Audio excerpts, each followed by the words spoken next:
Assalamualaikum warahmatullahi wabarakatuh. Sahabat semua, bertemu kembali dengan saya Mbak Gaib. Pada kesempatan kali ini, sesuai permintaan sahabat-sahabat yang lainnya, ingin dilanjutkan untuk cara membuka mata batinnya itu kelanjutannya bagaimana. Pada session ini saya ikutkan pada part 2. Itu yang pertama itu part 1, yang ini part 2 kelanjutannya. Sahabat semua, kalau sahabat semua sudah mencoba dan mencapai saat mau muntah atau mual, itu lanjutkan saja, tidak apa-apa itu. Nanti apabila terjadi muntah, biarkan, malah bagus, biarkan muntah, tidak apa-apa. Itu berarti energi negatif yang ada di badan kita semua hilang, ya. Jadi energi negatif di badan kita itu semua hilang. Sudah muntah, tinggal tenangnya. Nah itu berarti sudah pembersihan. Setelah pembersihan energi negatif, waktu kita tempel kayak gini, itu sambil pejam mata begini, pas di cakras ini ya, antara alis. Itu nanti setelah mengalami muntah tadi, tidak lama kemudian itu akan kelihatan ada sinar putih. Memang awalnya sinar itu agak kecil ataupun kadang masih buyar. Terus ada juga yang berwarna kuning, ada juga yang berwarna hijau atau biru, ataupun agak merah. Jadi itu tergantung dari aura sahabat-sahabat semua. Kalau diletakkan kayak gini sudah kelihatan sinar itu kecil, mamanya ya. Nanti dengan sendirinya kalau kita rutin maka sinar itu akan membesar sendiri. Nah, sinar membesar sendiri itu adalah menandakan kalau cakra asna kita betul-betul sudah terbuka total.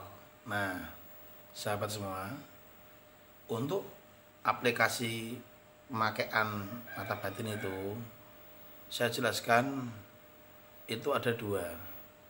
Yang pertama itu menggunakan batin kita untuk memandang gaib. Yang kedua dengan istilahnya itu mata kita pakai untuk menembus alam gaib itu. Jadi aplikasinya begini. Karena dari awal saya sudah bilang, itu kekuatan itu ada di batin, bukan ada di mata. Ya sahabat semua ya.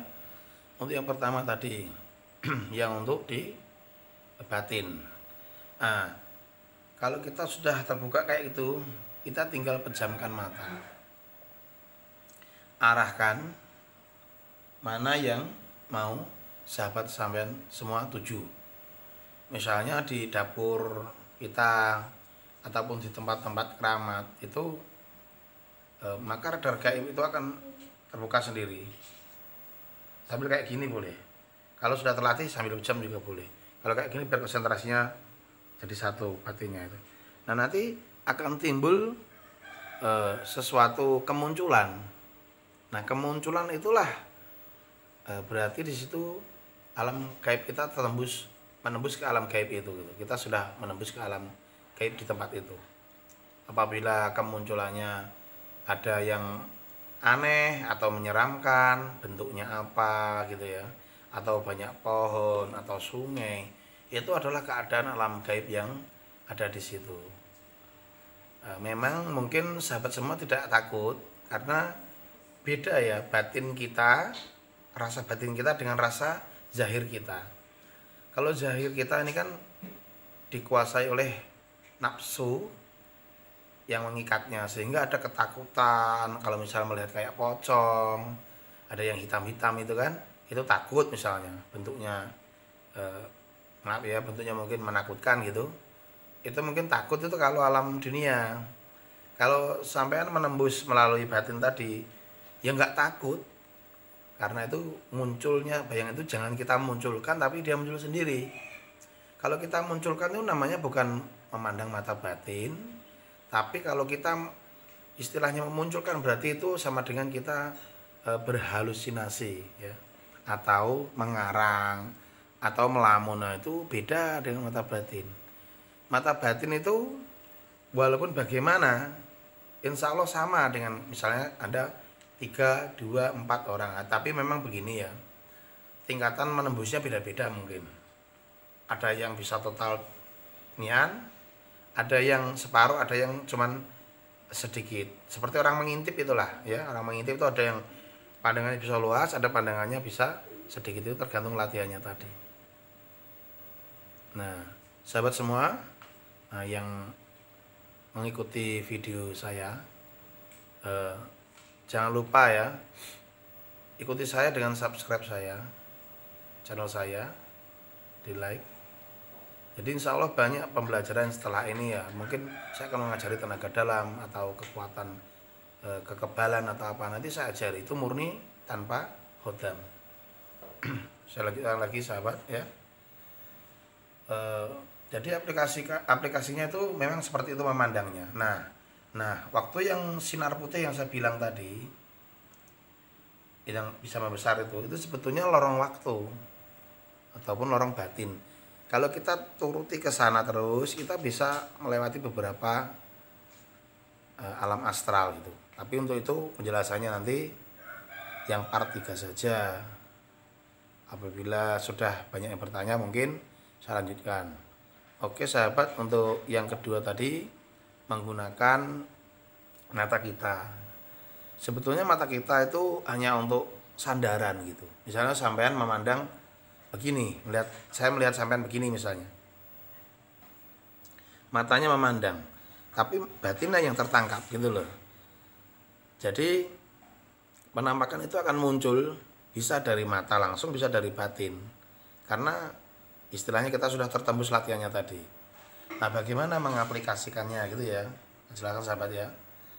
Jadi mata kita itu melatihnya, misalnya kamu melihat jarimu sendiri kayak gini, ataupun melihat sesuatu benda. Intinya konsentrasikan ke situ sampai betul-betul kau pandang tuh lama-lama hilang, dan kau pandang keadaannya kosong. Tidak mandang, kalau kamu kedip mungkin atau kamu ingat baru ada gitu. Itu adalah latihannya. Kalau kamu lakukan itu sesering mungkin, asal sudah pembukaan mata batin yang saya ajarkan kemarin, nah itu nanti dengan sendirinya kamu bisa tes juga. Nah itu caranya supaya apa, mata kamu bisa tembus pandang kayak gini. Jadi bisa kosong hilang. Jadi yang ada tuh jari kita tidak nampak gitu, nggak kelihatan seperti ini misalnya. Tak pandang gini lama-lama jari ini sudah hilang dari pandangan saya. Yang adanya kayak apa yang saya pandang, jadi tangan saya jadi hilang gitu loh.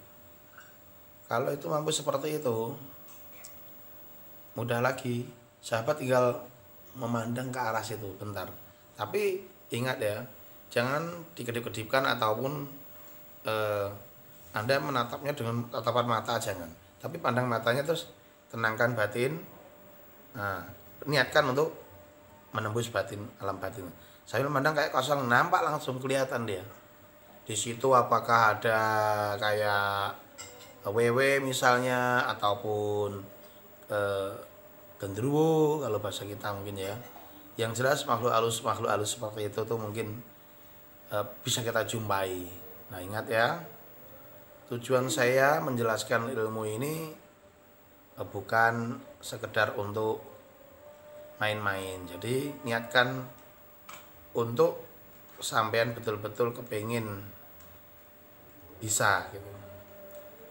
Oke sahabat, demikian tadi yang bisa saya sampaikan, karena suara azan asar sudah ada. Monggo diaplikasikan. Terima kasih. Assalamualaikum warahmatullahi wabarakatuh.